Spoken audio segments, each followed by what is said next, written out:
Bonjour à tous, je suis Guylaine Martin. On m'a demandé ce matin de vous parler de la SAP Enable Now, qui pour nous est la clé de l'adoption utilisateur. Le défi pour moi est de vous parler de ce sujet en une demi-heure, incluant une démonstration.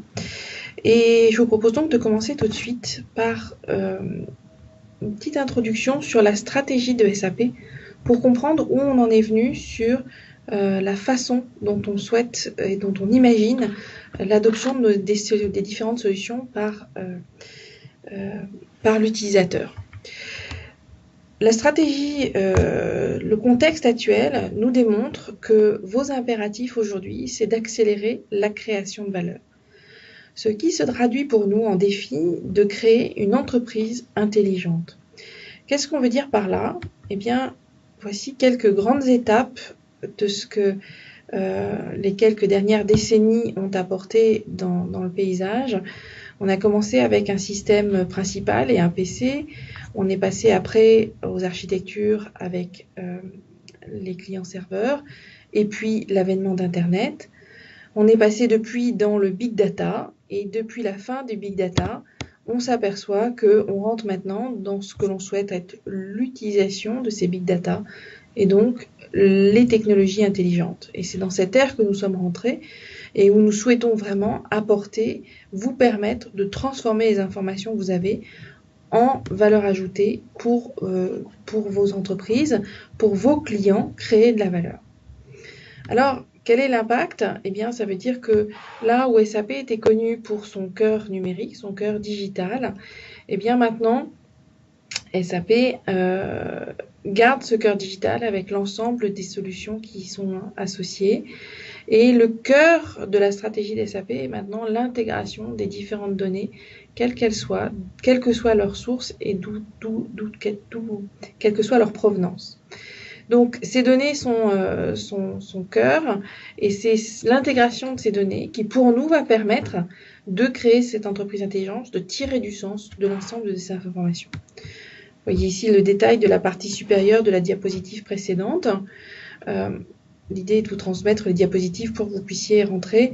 Vraiment, ce qui était important pour moi, c'est de revenir sur cette idée que l'entreprise aujourd'hui intelligente se fédère autour d'un certain nombre de technologies et que ce sont ces technologies qui sont au cœur de nos quotidiens aujourd'hui dans l'entreprise.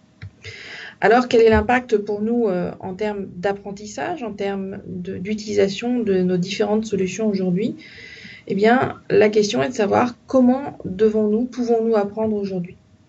Alors, on s'aperçoit que dans un projet, on a différentes étapes, que sont les étapes de construction, d'exécution et de réalisation. Les utilisateurs arrivent souvent au niveau de la réalisation, mais finalement, si on a été capable d'investir dans les compétences auparavant, dès les phases de construction, on s'aperçoit qu'on obtient un certain nombre d'accélérateurs en même temps et que l'investissement dans ces compétences permet un meilleur rendement, une meilleure réalisation, une meilleure adoption des utilisateurs sur les différents écrans qui leur sont proposés. Alors, comment est-ce qu'on peut acquérir ces différentes compétences aujourd'hui? Eh bien, jusqu'à maintenant, on supposait qu'en sortant de l'école, finalement, on avait acquis un diplôme qu'on espérait le plus joli possible et que ça suffirait pour avoir une carrière. Or, maintenant, la situation est tout autre. Nous sommes dans une ère de création digitale où on est sur de l'apprentissage continu.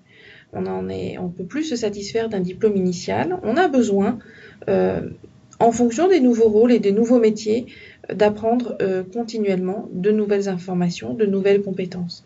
L'été arrive.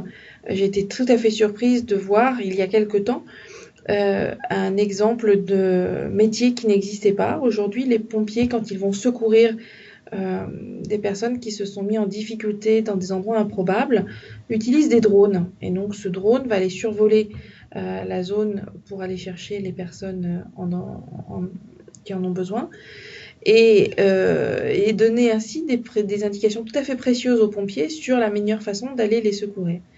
Et bien aujourd'hui, il y a donc un nouveau métier qui est pilote de drone. Il y a quelques années encore, un pilote de drone chez les pompiers n'existait pas. Voilà donc l'exemple de nouveaux métiers, de nouvelles compétences dont on a besoin aujourd'hui pour commencer pour évoluer dans nos carrières professionnelles. Alors, comment est-ce que chez SAP, on décline ces différentes façons d'apprendre? Eh bien, de différentes manières. La première d'entre elles est, dès le départ, SAP offre à travers des MOOC qui sont reliés sous une plateforme qui s'appelle Open SAP, un certain nombre de sujets pour donner une vision de la trajectoire des différents éléments vers lesquels SAP s'oriente pour donner de l'information très haut niveau, très high level, de manière à comprendre ces informations. Ensuite, eh bien, quand on est consultant SAP, on a besoin d'acquérir un certain nombre de sujets. SAP propose à ce moment-là des cours en présentiel, soit physiquement, par exemple dans nos bureaux chez SAP à Levallois, ou bien à distance si vous le souhaitez. Donc on a des live classes où différents interlocuteurs sont rassemblés dans différents endroits, mais reliés par une interface écran, et on fait tous le même cours au même moment, tous ensemble, quelle que soit la localisation dans laquelle on se trouve. Évidemment, quel que soit le mode de diffusion, ça peut donner lieu à des certifications qui peuvent maintenant être créées sous forme digitale et associées au profil LinkedIn. Et puis on peut, une fois qu'on a pratiqué, qu'on a acquis un certain nombre de choses, vouloir pratiquer les exercices, et donc SAP donne accès à un certain nombre de plateformes pour réaliser des exercices. Réaliser ces exercices, on peut aussi, en plus des formats en présentiel sur place, bénéficier d'un certain nombre de formations, de tous les supports de cours, de façon virtuelle, pour y accéder 24 heures sur 24, quel que soit leur sujet. Ces supports de cours virtuels sont hébergés sur une plateforme qui s'appelle le SAP Learning Hub, et qui sont aujourd'hui largement utilisés par nos consultants internes, externes et centres de compétences chez vous. Voilà, pour tout ce qui était professionnel, maintenant on s'intéresse à l'utilisateur final. L'utilisateur final, pour nous, doit bénéficier également d'un certain nombre de supports. Des supports qu'on va de la même façon pouvoir décliner de façon en salle, mais également dans l'aide en ligne directement, via dans SuccessFactors et S4HANA Cloud une interface qui s'appelle Web Assistant, et puis dans toutes les autres applications, que ce soit de la bureautique, que ce soit de l'internet, pouvoir apporter de l'aide en direct sur l'écran de l'utilisateur via quelque chose que nous appelons l'aide, le desktop assistant. Ces aides en ligne sont donc générées par un outil qui s'appelle SAP Enable Now, qui permet de créer du contenu et d'en gérer les différentes versions. Enfin, la dernière utilisation qu'on pourra avoir sera le User Experience Management, où on va pouvoir aussi utiliser cet outil de manière à aller identifier quels sont les endroits où les utilisateurs ont des soucis, de manière à pouvoir aller adopter le meilleur comportement. Est-ce que c'est une formation? Est-ce que c'est une modification? Est-ce que c'est un binôme? Mais vraiment être extrêmement précis sur les applications et sur les formations dont on a besoin, les ajustements dont on a besoin par rapport à l'expérience que les utilisateurs ont de leur usage de ces applications. Alors concrètement, à quoi ça ressemble? Eh bien, moi j'ai parfois l'impression que ma vie est un petit peu faite de montagnes russes et que mes écrans changent et que je suis parfois un petit peu troublée. Alors, la grande règle à propos des montagnes russes, c'est de ne jamais en descendre. Une fois qu'on est monté dans le train, il faut y rester. À ce moment-là, tout se passe bien. Et donc, l'idée, c'est de se demander comment est-ce qu'on fait pour accompagner nos utilisateurs, effectivement, à conserver ces informations constamment et être à l'aise dans leurs écrans. Une autre chose qui est importante pour moi, c'est que face à toutes ces transformations, aussi rapides soient-elles, de me demander comment je peux donner du sens à ces transformations.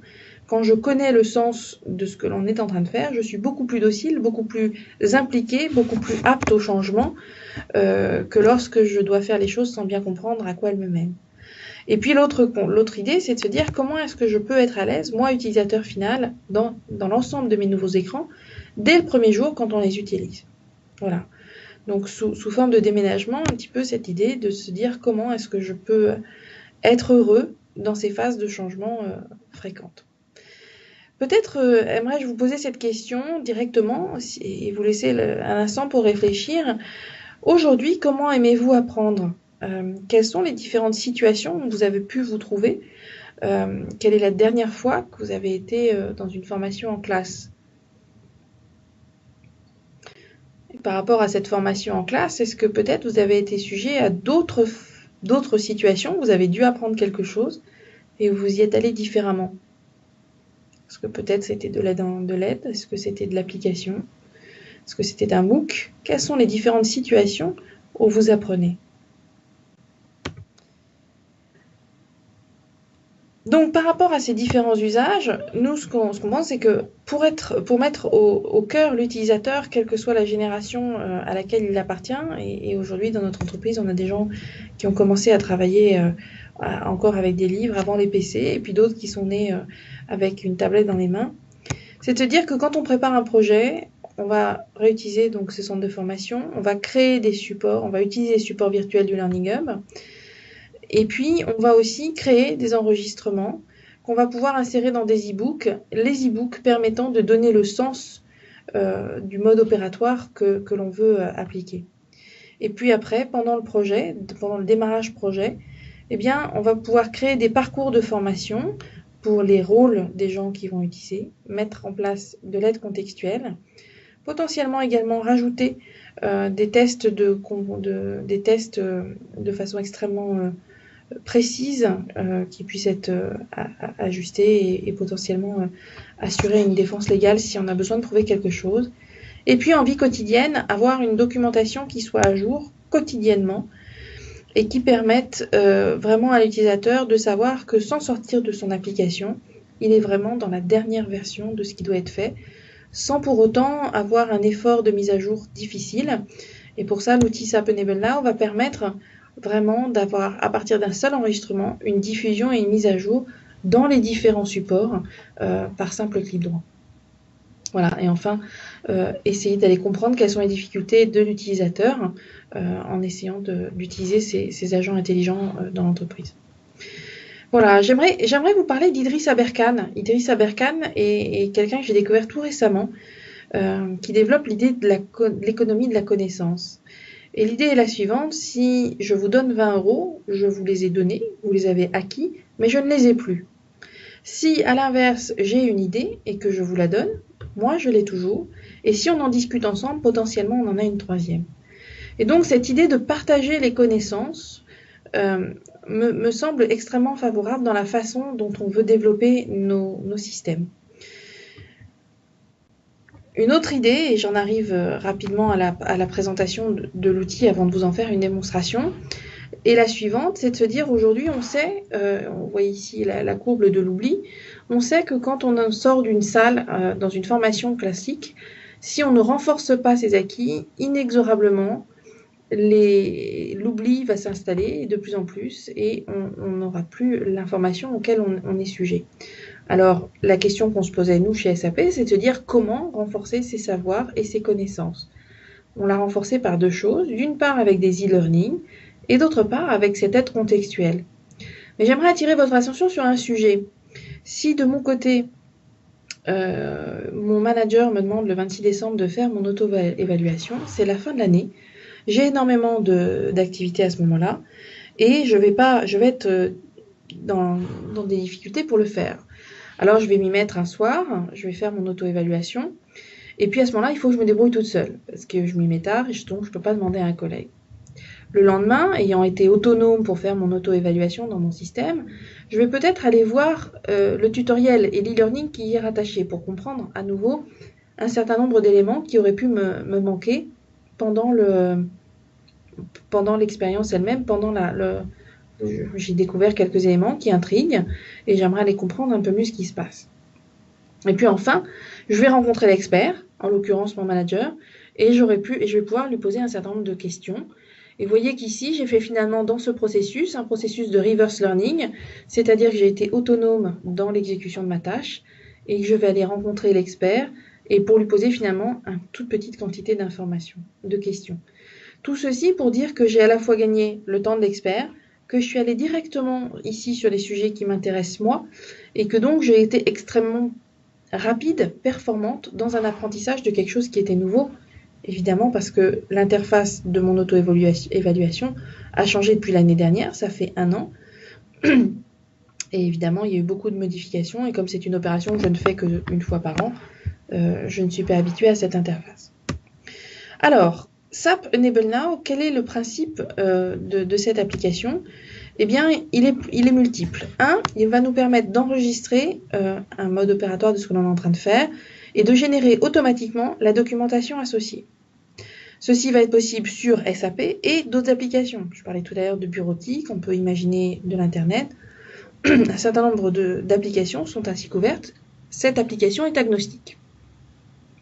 Ensuite, pour moi, l'important, c'est ce que j'évoquais, c'est de donner du sens, d'expliquer pourquoi on est en train de faire, quelles sont les règles métiers qui sont utilisées et quels sont les cas d'usage. Enfin, on met à cette aide directement dans l'application et cela permet aussi donc de créer des parcours de formation pour tout nouvel entrant ou pour tout déploiement comme on peut l'imaginer. Pour moi, quel que soit l'investissement, quelle que soit la solution dans laquelle on investit, la meilleure solution dans laquelle on investit ne sert à rien, sauf si les utilisateurs l'adoptent. Et c'est donc le défi. On a tendance à se dire qu'on verra ça après. Il me semble que si les utilisateurs n'utilisent pas les écrans qu'on leur met à disposition, notre objectif n'est pas franchement atteint. Alors, que fait cette solution? Donc, c'est ce que j'évoquais. Elle va d'abord faire un enregistrement. À partir d'une source unique, on va pouvoir générer un certain nombre de formats de documentation. Et puis derrière, on va pouvoir créer des e-books à l'aide de modèles dont on a une page sur Internet à libre disposition pour vous en inspirer de manière à utiliser au maximum. Je suppose que vous faites des présentations PowerPoint. J'ai tendance personnellement souvent à réutiliser et modifier des diapositives existantes plutôt que de repartir de zéro. Ici, on est sur le même principe. On va fournir des templates et à partir de ces modèles, vous allez pouvoir les modifier, ce qui est extrêmement plus rapide que de créer la diapositive elle-même. Une fois que je voudrais mettre à jour mes documentations, eh bien je le ferai une seule fois dans le fichier source et je régénérerai la documentation de manière à ce qu'elle soit à jour systématiquement dans les cas d'usage de mes utilisateurs. Et puis, j'aurai des capacités de traduction automatique assez faciles. Ici, ce qui est important, c'est de voir dans cette image le Go Live, donc cette traduction, ce passage central, et de voir qu'avant le démarrage, on va pouvoir utiliser nos supports de formation dans des formations en salle, également dans des cursus d'e-learning. On va pouvoir modifier, mélanger les différents modes d'apprentissage, et c'est tout l'intérêt de ces solutions, c'est de pouvoir apporter des formats qui correspondent à celui dont l'utilisateur a besoin, envie à ce moment-là. Voilà, et puis après le Go Live, eh bien, de la même manière, offrir cette aide en ligne dans l'application, mais aussi proposer ces parcours de formation à de nouveaux entrants ou des gens qui changent de rôle à l'intérieur de l'entreprise. Alors, à quoi ressemble cette aide? Eh bien, plusieurs exemples ici avant de rentrer directement dans une démonstration. Ici, on a grisé le fond d'écran. Vous voyez ici, d'une part, un modèle où on va accompagner l'utilisateur dans la lecture et il va devoir faire les différentes choses, les différents actes, mais on l'accompagne pour qu'il sache où cliquer. Ici, on affiche parallèlement les étapes sur lesquelles on se trouve et donc l'utilisateur peut voir qu'il en est ici à la 5e étape d'un processus qui en fait 9 pour voir un petit peu à quel endroit il en est. Ici, on se retrouve dans notre nouvelle interface avec SAP S4HANA, S4HANA, où ici, on a une interface qui est complètement intégrée, où on va avoir la possibilité d'avoir ces visites guidées telles qu'on vous les montrait au-dessus, qui sont directement intégrées dans l'interface. Ici, on voit un exemple d'e-learning sur lequel on a rajouté un éclaté de machines. On pourrait très bien imaginer une utilisation tout à fait banale du nouvel équipement qui est dans la salle de réunion et dans lequel on pourrait avoir un barcode, un flashcode, un QR code, pardon, et on flash le QR code et on atterrit tout de suite sur le tutoriel qui permet de savoir quelles sont les différentes étapes pour manipuler au mieux cette magnifique pieuvre qui vient de faire son apparition pour de la visioconférence. Et donc, à chaque fois qu'on va créer un tutoriel, un e-learning, on est capable de générer, d'y associer un QR code. Donc voilà des exemples de ce que l'on sait faire. Ici, on a rajouté les informations dans une interface BI. Et vous voyez qu'on va rajouter ici les informations en mode gauche. On a également rajouté quelques informations complémentaires à la discrétion de l'utilisateur. Voilà. Ici, on affiche en mode parallèle le guide d'utilisateur, tout autant toujours sur des écrans de BI, tout autant d'utilisations possibles de cet outil. Voilà. Je vous propose maintenant de rentrer directement dans l'outil.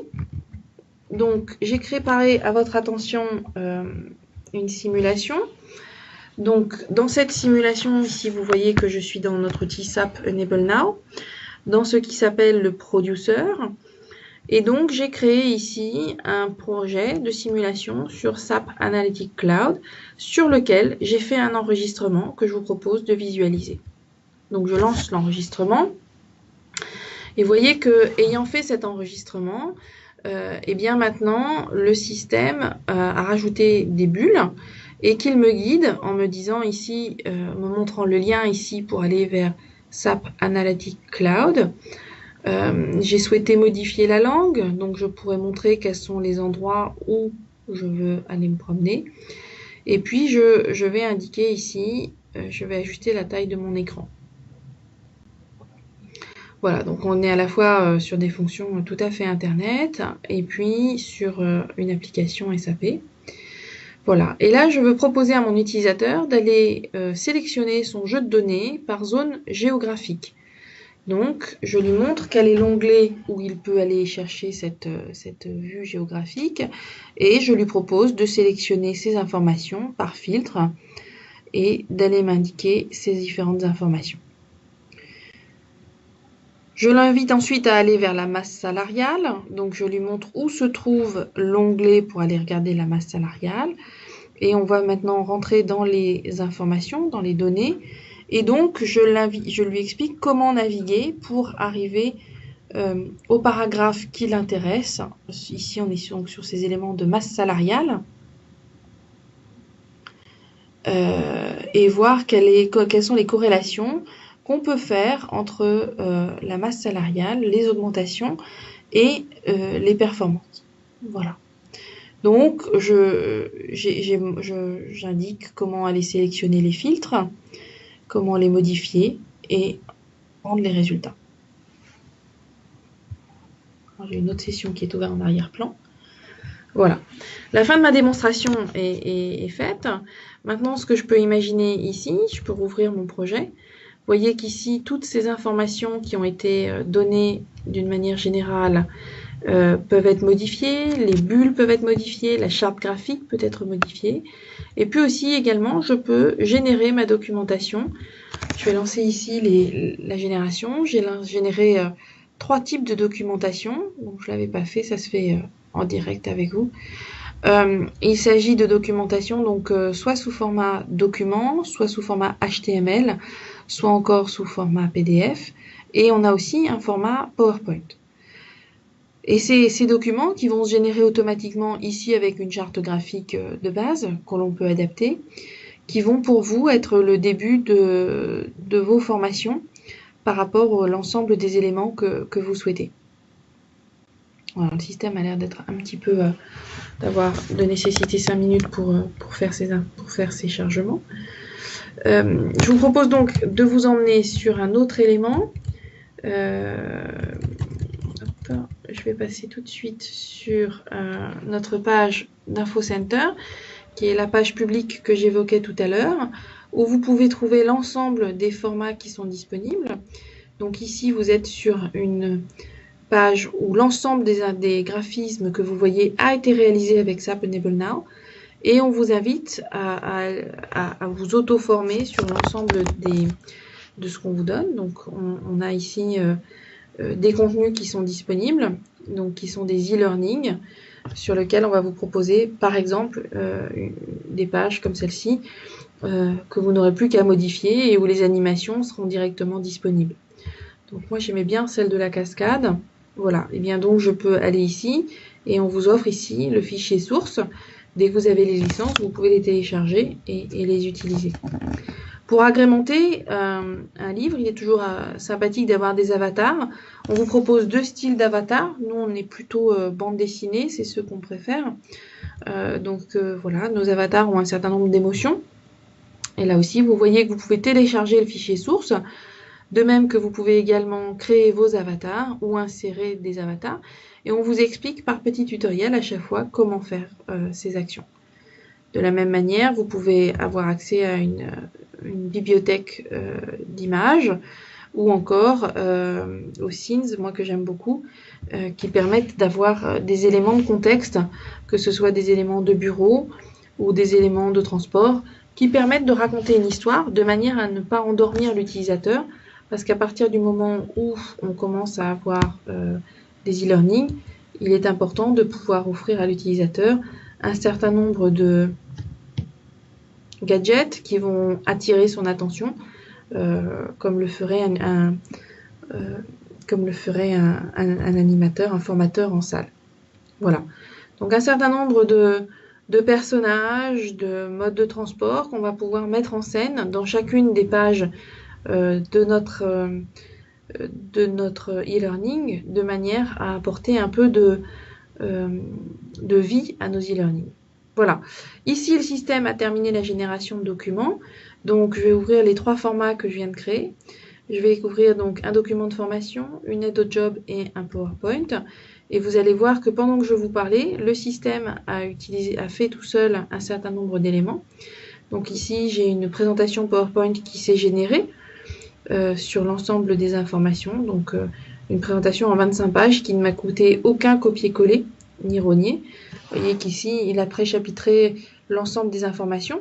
Alors évidemment, c'est quelque chose c'est probablement un élément de base pour travailler avec mes collègues et animer une réunion. Voilà, donc ça c'était l'élément PowerPoint. Et puis donc 2 éléments Word. Un élément ici assez complet, puisque là j'ai 17 pages.